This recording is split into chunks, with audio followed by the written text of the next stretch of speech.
The following program is rated U for universal audiences and is considered suitable for listeners of all ages. This is a presentation of Dream Realm Enterprises, where dreams are our reality.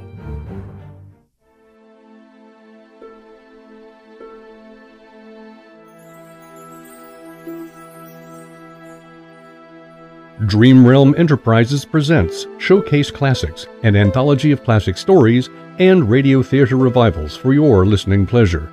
And now for our featured presentation of Jane Eyre.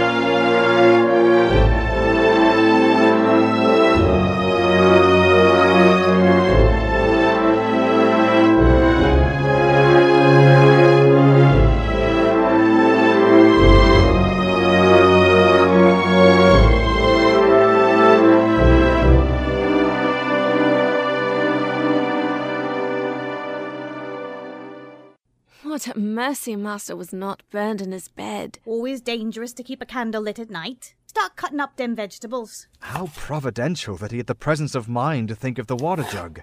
I wonder if that's why he left us again. Come to think of it, I haven't seen him for several days. Master's a funny one. Last time he left us for a month without so much as a buy-a leave. What? Standing idle talking when we've much work to be done? Mr. Rochester will arrive by carriage any time now, with at least 8 guests accompanying him. I wasn't aware he had left. I hadn't expected you to know, dear. Adele is your priority over a mere whim of our master's. Goodness, that'll be at least a dozen, I shouldn't wonder. I see 2 more conveyances headed in our direction. Leah, gather the others to help you begin preparing all the rooms. John, begin attending to our guests as they arrive. Yes, Mom. Yes, Mrs. Fairfax.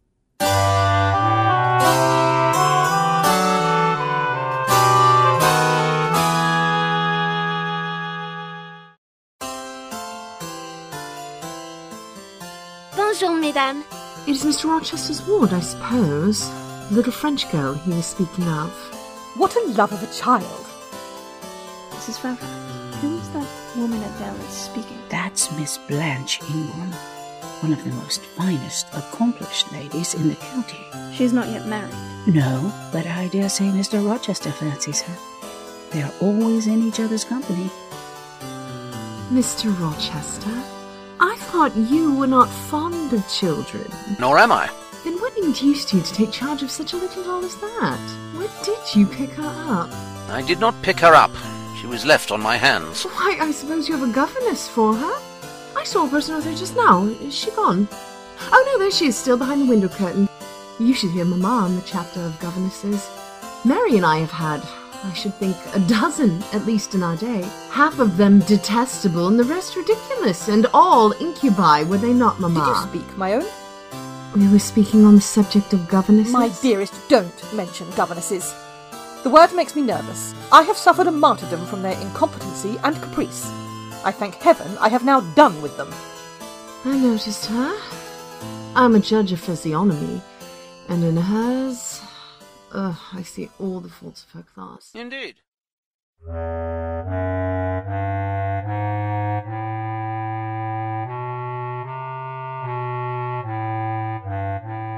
Why did you not come and speak to me in the room? I did not wish to disturb you. You seemed engaged, sir. What have you been doing during my absence? Nothing at all, sir. Teaching Adele, as usual. And getting a good deal paler than you were, as I saw at first sight. What is the matter? Did you take any cold that night you half drowned me? Not the least. Return to the drawing room. You were deserting too early. I'm tired, sir. And a little depressed. I am not depressed. But I affirm that you are. So much depressed that a few more words would bring tears to your eyes. Indeed, they are there now, shining and swimming. I beg your pardon, sir. What is it? A Mr. Richard Mason from Spanish Town is here to see you, sir. Mason? Spanish Town? Should I show him in, sir? Take him to the library and tell him I will be there presently. Very good, sir. Are you ill, sir? I wish I were in a quiet island with only you, and trouble and danger and hideous recollections removed from me. Can I help you, sir? Jane, if aid is wanted, I'll seek it at your hands. I promise you that. If all these people came in a body and spat at me, what would you do, Jane? Turn them out of the room, sir, if I could. But if I were to go to them, and they only looked at me coldly and whispered sneeringly amongst each other and then dropped off and left me one by one, what then? Would you go with them? I should stay with you. To comfort me? Yes, sir, to comfort you. As well as I could. Good night, my Miss Eyre.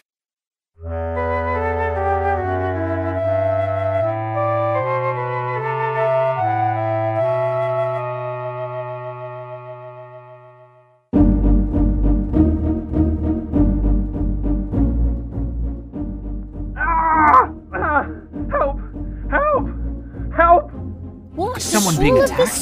Someone needs help! Where is Mr. Rochester? I couldn't find him in his bed. Here! Be composed, all of you. I'm coming. What awful event has taken place? Speak! Let us know the worst at once! A servant has had a nightmare, that is all. She's an excitable, nervous person. She constructed her dream into an apparition or something of that sort, no doubt, and has taken a fit with fright. Now then, I must see you all back to your rooms, for till the house is settled, she cannot be looked after. Gentlemen, have the goodness to set the ladies the example. Miss Ingram, I am sure you will not fail in evincing superiority to idle terrors.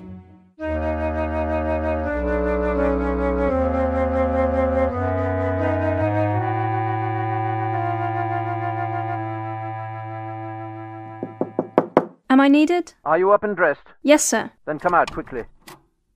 You don't turn sick at the sight of blood. I think I shall not. I have never been tried yet. Come this way. Take your time and make no noise.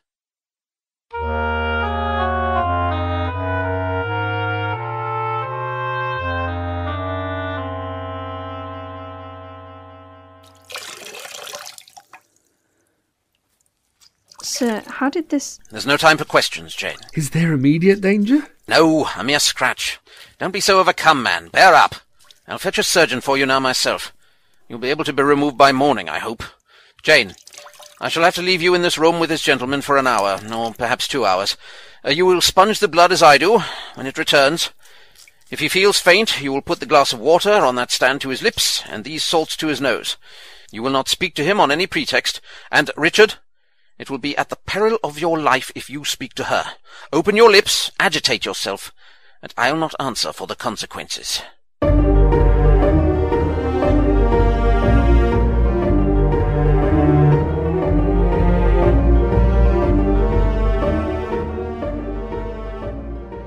Now, Carter, be on the alert. I give you but half an hour for dressing the wound, fastening the bandages, getting the patient downstairs and all. But is he fit to move, sir? No doubt of it. It is nothing serious. He is nervous. His spirits must be kept up. Come, set to work. Now, my good fellow, how are you? She's done for me, I fear. Not a whit. Courage. This day fortnight you'll hardly be a pin the worse for it. You've lost a little blood, that's all. Carter, assure him there's no danger. I can do that conscientiously. Only I wish I could have got here sooner. He would not have bled so much. But how is this? The flesh on the shoulder is torn as well as cut. This wound was not done with a knife.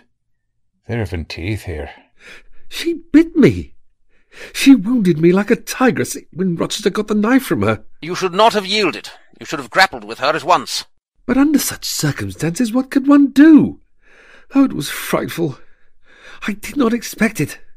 She looked so quiet at first. I warned you. I said, be on your guard when you go near her. Besides, you might have waited till tomorrow and had me with you. It was mere folly to attempt the interview tonight, and alone. I thought I could have done some good. You thought. She sucked the blood. She said she drained my heart. Yes, it makes me impatient to hear you. But, however, you have suffered, and are likely to suffer enough for not taking my advice. So I'll say no more. Carter, hurry. The sun will soon rise, and I must have him off. Directly, sir. The shoulder is just bandaged. I must look to this other wound in the arm. She has had her teeth here too, I think. I wish I could forget it. You will when you are out of the country. When you get back to Spanish Town, you may think of her as dead and buried. Or rather, you need not think of her at all.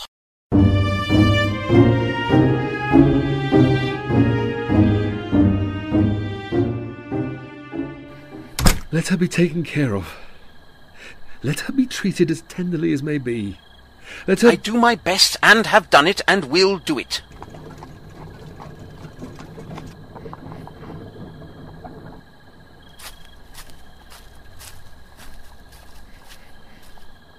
Will Grace Poole still live here, sir?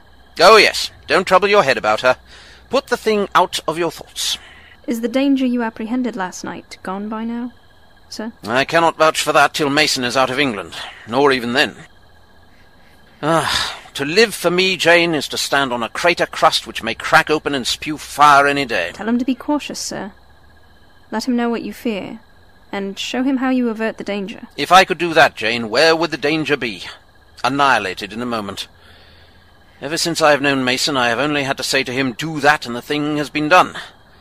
But I cannot give him orders in this case. I cannot say, beware of harming me, Richard, for it is imperative that I should keep him ignorant that harm to me is possible.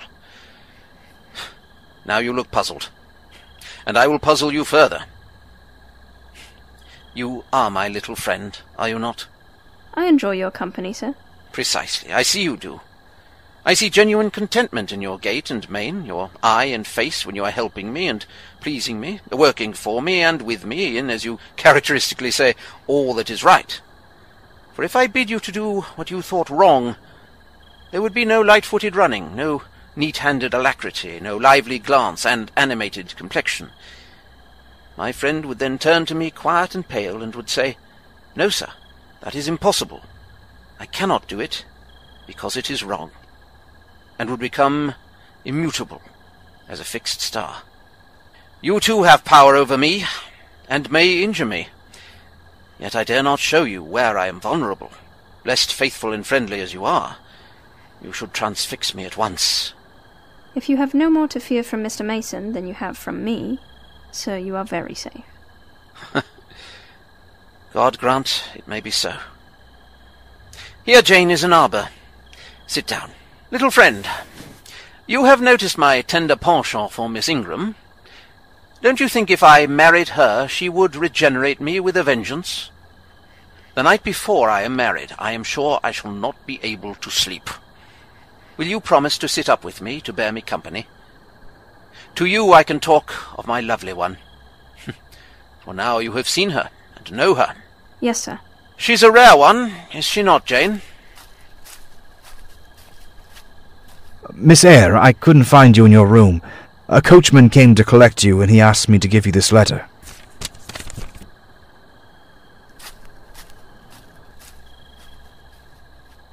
I'll need a leave of absence for a week or two.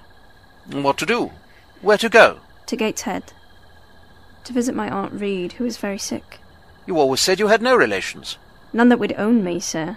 Mr. Reed is dead, and his wife cast me off. And what good can you do her? Nonsense, Jane. I would never think of running 100 miles to see an old lady who will perhaps be dead before you reach her. Besides, you say she cast you off. Yes, sir, but that is long ago, and when her circumstances were very different. I could not be easy to neglect her wishes now. Promise me you will only stay a week. I had better not pass my word. I might be obliged to break it. When do you wish to go? I must pack a bag now. Leave straight away. Well, you must have some money. You can't travel without money, and I dare say you have not much. I have given you no salary yet. How much have you in the world, Jane? 5 shillings, sir.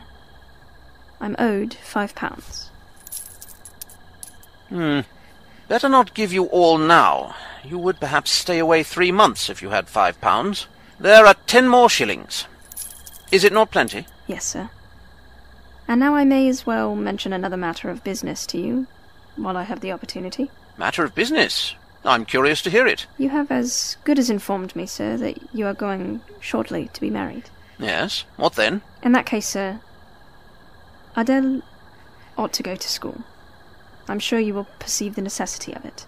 To get her out of my bride's way, who might otherwise walk over her rather too emphatically. There's sense in the suggestion, not a doubt of it. Adele, as you say, must go to school, and you, of course, must march straight to the devil? I should hope not, sir, unless it is the devil who answers my advertisement. Nonsense. I will find a situation for you. Only if you promise me Adele and I shall be out of the house before your bride enters it. Very well. I'll pledge my word on it. Farewell, Mr. Rochester. For the present. Farewell, Miss Eyre. For the present.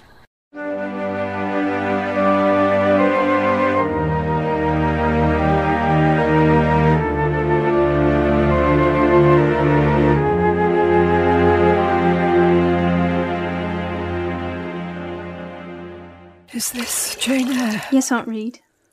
You sent for me, and I am here. And it is my intention to stay till I see how you get on. Oh, of course. You have seen my daughters? Yes. Well, you may tell them. I wish you to stay till I can talk some things over with you I have on my mind. Tonight, it is too late, and I have a difficulty in recalling them. But there was something I wish to say. Let me see. Oh, sit up. Don't annoy me with holding the clothes fast. Are you Jane Eyre? I am Jane Eyre. I have had more trouble with that child than anyone would believe.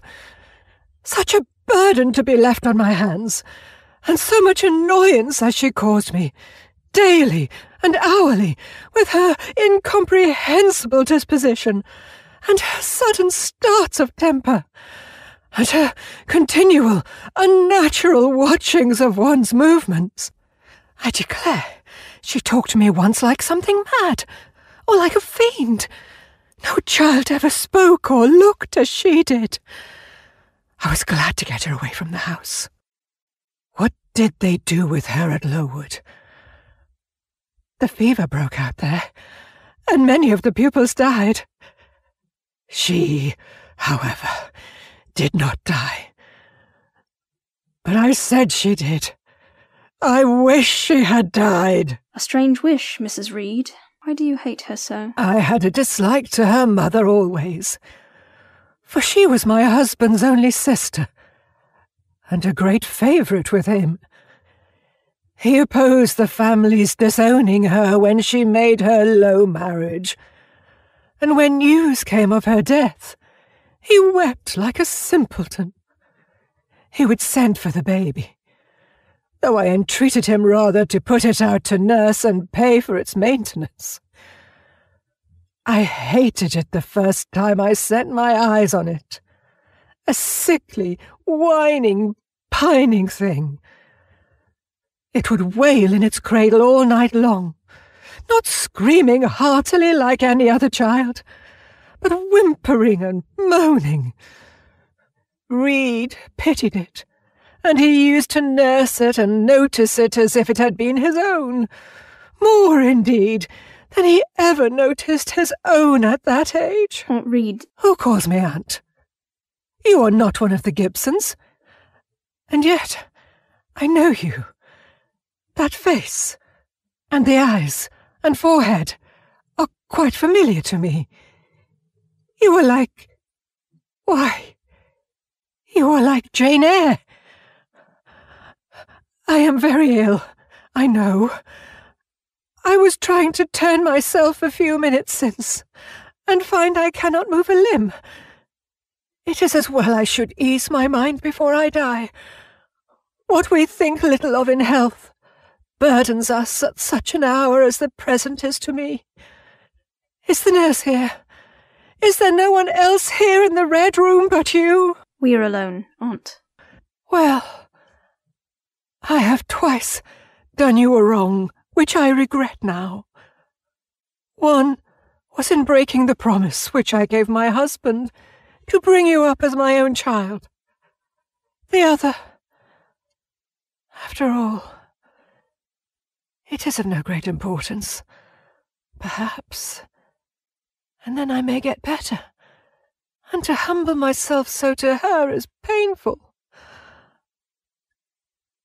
Well, I must get it over. Eternity is before me. I had better tell her. Go to my dressing case, open it, and take out a letter you will see there. Read the letter aloud. Madam, will you have the goodness to send me the address of my niece Jane Eyre? And to tell me how she is. It is my intention to write shortly and desire her to come to me. Providence has blessed my endeavours to secure a competency, and as I am unmarried and childless, I wish to adopt her during my life, and bequeath her at my death whatever I may have to leave. I am, madam, John Eyre, Madeira. This was dated 3 years ago. Why am I hearing of this now? Because I disliked you too fixedly and thoroughly ever to let a hand in lifting you to prosperity. I could not forget your conduct to me. Jane, the fury with which you once turned on me. The tone in which you declared you abhorred me the worst of anybody in the world. The unchildlike look and voice with which you affirmed that the very thought of me made you sick, and asserted that I had treated you with miserable cruelty. If you could but be persuaded to think no more of it, aunt, and to regard me with kindness and forgiveness. Forgive me or loathe me, as you will. You have my full and free forgiveness. Ask now for God's, and be at peace.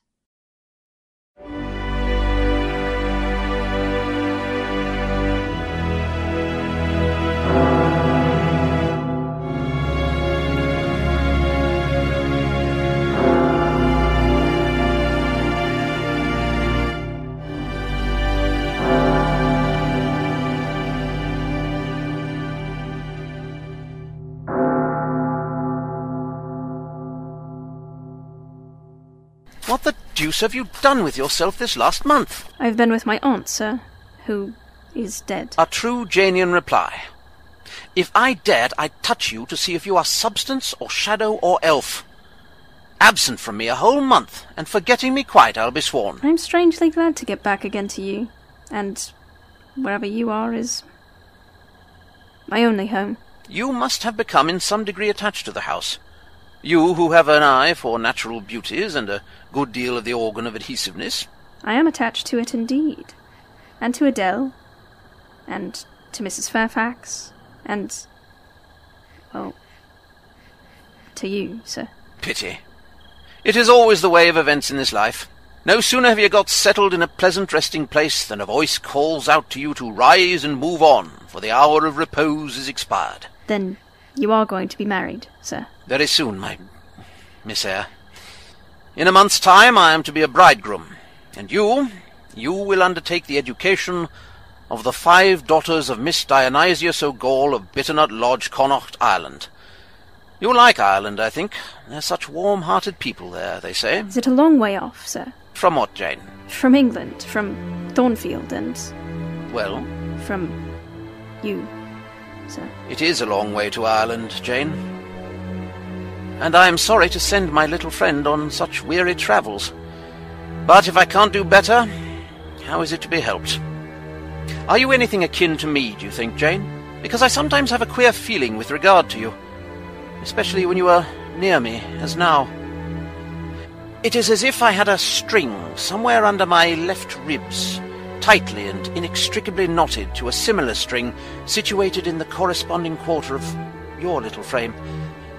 And if that boisterous channel and 200 miles or so of land come broad between us, I'm afraid that cord of communion will be snapped, and then I've a nervous notion I should take to bleeding inwardly. As for you, you'd forget me. That I never should, sir. You know, I grieve to leave Thornfield. I love Thornfield, I love it. Because I have lived in it a full and delightful life, momentarily at least. I've not been trampled on. I've not been petrified. I've not been buried with inferior minds, excluded from every glimpse of communion with what is bright and energetic and high. I have talked face to face with what I reverence, with what I delight in, with an original, a vigorous and expanded mind. I have known you, Mr. Rochester, and it strikes me with terror and anguish to feel I absolutely must be torn from you forever. I see the necessity of departure, and it is like looking at the necessity of death. Where do you see the necessity? In the shape of Miss Ingram, your bride. My bride? What bride? I have no bride. But you will have. Yes, I will. I will. Then I must go. No. You must stay. I tell you, I must go. Do you think I can stay to become nothing to you? Do you think I am an automaton? A machine without feelings? And can bear to have my morsel of bread snatched from my lips, and my drop of living water dashed from my cup? Do you think, because I am poor, obscure, plain, and little, I am soulless and heartless? You think wrong. I have as much soul as you, and full as much heart. And if God has gifted me with some beauty and much wealth, I should have made it as hard for you to leave me as it is now for me to leave you. I am not talking to you now through the medium of custom and conventionalities, nor even of mortal flesh. It is my spirit that addresses your spirit, just as if both had passed through the grave, and we stood at God's feet, equal, as we are. So as we are, I offer you my hand, my heart, and a share of all my possessions. Please don't mock me. Am I a liar in your eyes? Little skeptic, you shall be convinced. What love have I for Miss Ingram? None, and that you know. What love has she for me? None, as I have taken pains to prove. I caused a rumour to reach her that my fortune was not a third of what was supposed. And after that I presented myself to see the result. It was coldness from both her and her mother. I could not marry Miss Ingram. You strange, you almost unearthly thing I love as my own flesh. You, poor and obscure and small and plain as you are, I entreat to accept me as a husband. Are you in earnest? Do you truly love me? Do you sincerely wish me to be your wife? I do, and if an oath is necessary to satisfy you, I swear it. Then, Sir... Edward, I will marry you. God pardon me, and man meddle not with me. I have her, and will hold her.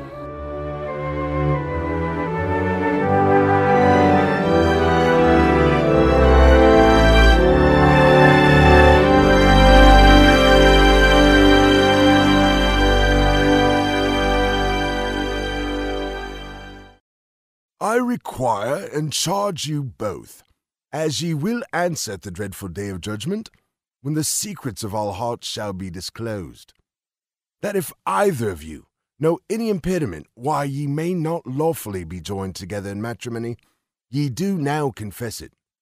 Be ye well assured that so many as are coupled together otherwise than God's word doth allow are not joined together by God. Neither is their matrimony lawful. Wilt thou have this woman for thy wedded wife?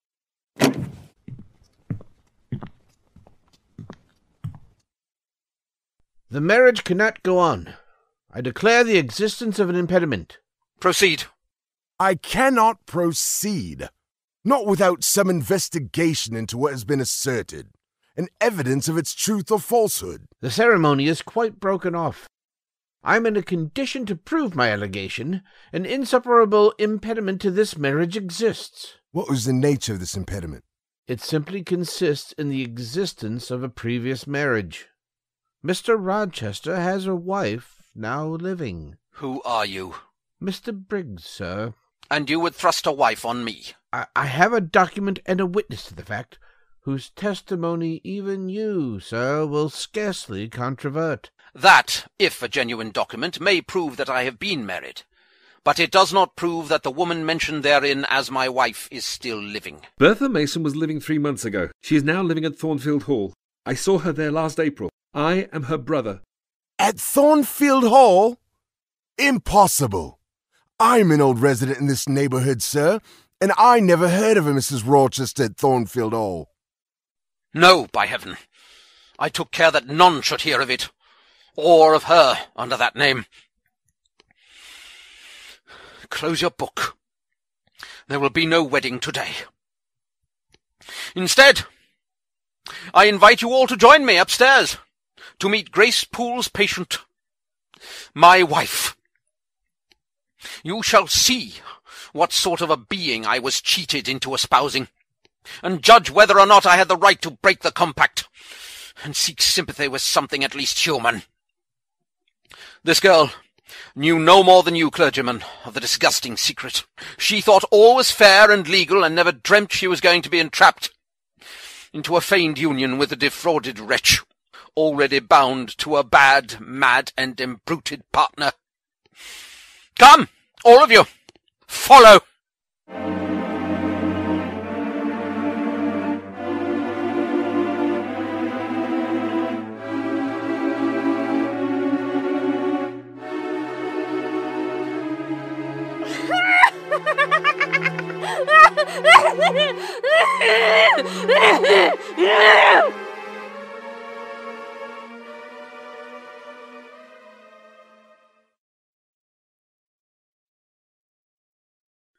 Well, Jane, not a word of reproach, nothing bitter, nothing poignant, nothing to cut a feeling or sting a passion. You stand quietly where I have placed you, and regard me with a weary, passive look. All is changed about me, sir. I must change too, there is no doubt of that. And to avoid fluctuations of feeling, and continual combats with recollections and associations, there is only one way. Adele must have a new governess, sir. Adele will go to school. I have settled that already. Nor do I mean to torment you with the hideous associations and recollections of Thornfield Hall, this accursed place, this tent of a Khan, this insolent vault offering the ghastliness of living death to the light of the open sky, this narrow stone hell with its one real fiend, worse than a legion of such as we imagine. Jane, you shall not stay here, nor will I. I must leave you. For how long, Jane? For a few minutes, while you smooth your hair, which is somewhat dishevelled, and bathe your face, which looks feverish? I must leave Adele and Thornfield. I must part with you for my whole life. I must begin a new existence among strange faces and strange scenes. Of course. I told you you should. I pass over the madness about parting from me. You mean you must become a part of me. As to the new existence, it is all right. You shall yet be my wife. I am not married. You shall be Mrs. Rochester, both virtually and nominally. I shall keep only to you, so long as you and I live. You shall go to a place I have in the south of France, a whitewashed villa on the shores of the Mediterranean. There you shall live a happy and guarded and most innocent life. Never fear that I wish to lure you into error, to make you my mistress. Why did you shake your head? Jane, you must be reasonable, or in truth I shall again become frantic. Sir, your wife is living. That is a fact, acknowledged this morning by yourself. If I lived with you as you desire, I should then be your mistress. To say otherwise is sophistical, is false. I forget you know nothing of the character of that woman, of the circumstances attending my infernal union with her. Oh, I'm certain you will agree with me in opinion when you know all that I know. Can you listen to me? Yes, sir. I was sent out to Jamaica to espouse a bride already courted for me. I found her a fine woman in the style of Blanche Ingram, tall, dark, and majestic. Her family showed her to me in parties, splendidly dressed. I seldom saw her alone.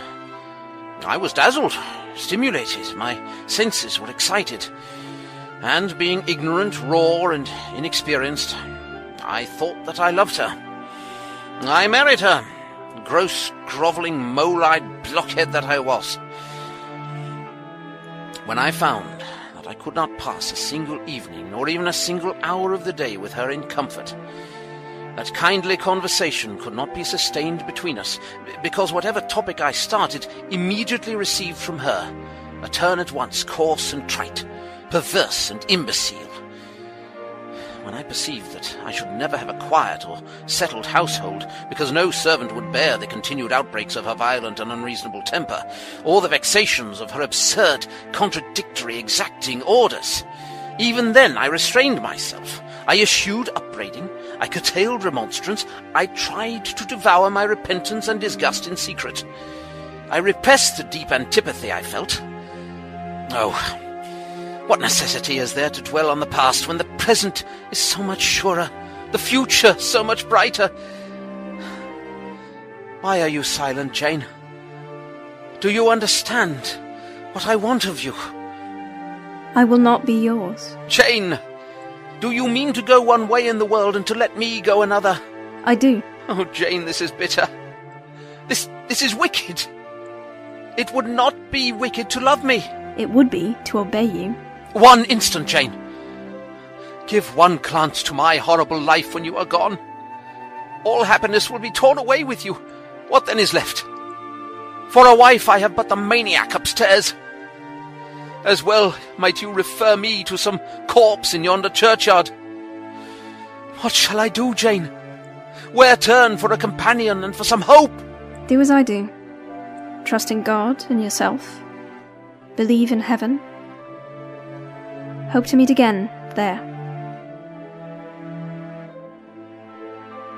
Mr. Rochester, I no more assign this fate to you than I grasp at it for myself. We were born to strive and endure, you as well as I. Do so. You will forget me before I forget you. You make me a liar by such language. You sully my honour. I declared I could not change. You tell me to my face I shall change soon. And what a distortion in your judgment, what a perversity in your ideas is proved by your conduct. Is it better to drive a fellow creature to despair than to transgress a mere human law, no man being injured by the breach? For you have neither relatives nor acquaintances whom you need fear to offend by living with me. God bless you, my dear master. God keep you from harm and wrong, direct you, solace you, reward you well for your past kindness to me. Jane!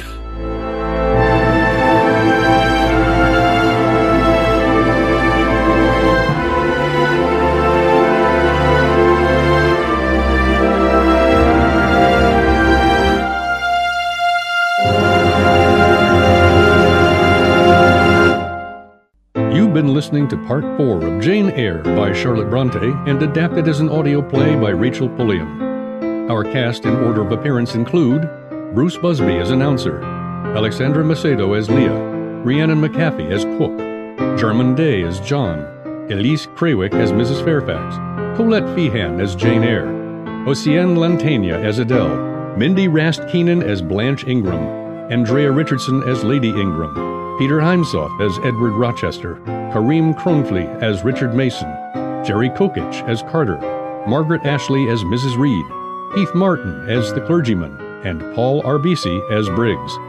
Additional party guest voices were provided by John Bell, Pete Lutz, Naomi Parks, Evelyn Castro, Trent Trachtenberg, Rikujo Marame, and Callum Garner. Jane Eyre was directed and produced for Dream Realm Enterprises Showcase Classics by Rachel Pulliam. All sound effects were provided by freesound.org, with original music composed by Ross Bernhard. The Showcase Classics theme was composed by Tom Rory Parsons. This is Bruce Busby, and I hope you'll join us next time for the conclusion of Jane Eyre. This program is copyright 2021, all rights reserved. and is brought to you by Dream Realm Enterprises, warping to new dimensions.